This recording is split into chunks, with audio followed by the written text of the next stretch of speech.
ಸದ್ಗುರುನಾಥ ಸ್ವಲ್ಪ side side ಅಕ್ಷತೆ ಕೊಟ್ಟರಲ್ಲ ನಿಮಗೆ ಎಲ್ಲರಿಗೆ.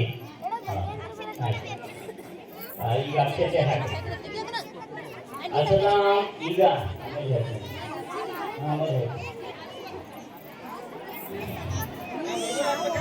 ಇಲ್ಲ ಇಲ್ಲ ನಾನು ಹೇಳ್ತೀನಿ ಮೊದಲು ಅವರು ಇದು ಮಾಡಿ ಅವ್ರು ಪ್ರದಕ್ಷಿಣೆ ಮಾಡಲಿ, ಅಲ್ಲೇ ಎದ್ದು ನಿಲ್ಬೇಕು. ಎಲ್ಲ ಹುಡುಗರು ಅಲ್ಲೇ ಎದ್ದು ನಿಲ್ರಿ. ನಿಂತಲ್ಲಿ ಸಾವಕಾಶ ಕೈ ಮುಕ್ಕೊಂಡು ಒಂದು 2 ಸುತ್ತು ಅಲ್ಲೇ ಹಿಂದೆ ತಿರುಗಬೇಕು.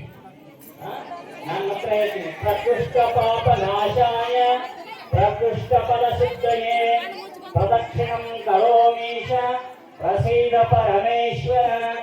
ಓಂ ಶ್ರೀ ಮಾತಾ ಪಿತೃಭ್ಯೋ ನಮಃ. ಪ್ರದಕ್ಷಿಣಂ ಸಮರ್ಪಯಾಮಿ, ತದನಂತರಂ ನಮಸ್ಕಾರಂ ಸಮರ್ಪಯಾಮಿ.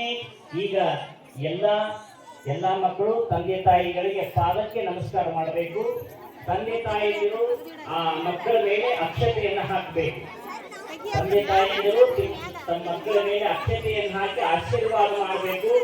ಏನಂತಂದ್ರೆ, ನಿನ್ನ ಜೀವನದಲ್ಲಿ ಯಾವಾಗಲೂ ಶುಭವಾಗಲಿ, ಎಲ್ಲಾ ರೀತಿಯಿಂದಲೂ ನಿನ್ನ ಜೀವನ ಸುಖವಾಗಲಿ ಅನ್ನುವಂಥ ಆಶೀರ್ವಾದವನ್ನ ಹೃದಯಪೂರ್ವಕವಾಗಿ ತಂದೆ ತಾಯಿಗಳು ನೋಡಿ ಕಡೆ ಆಶೀರ್ವಾದವನ್ನ ಮಾಡಬೇಕು.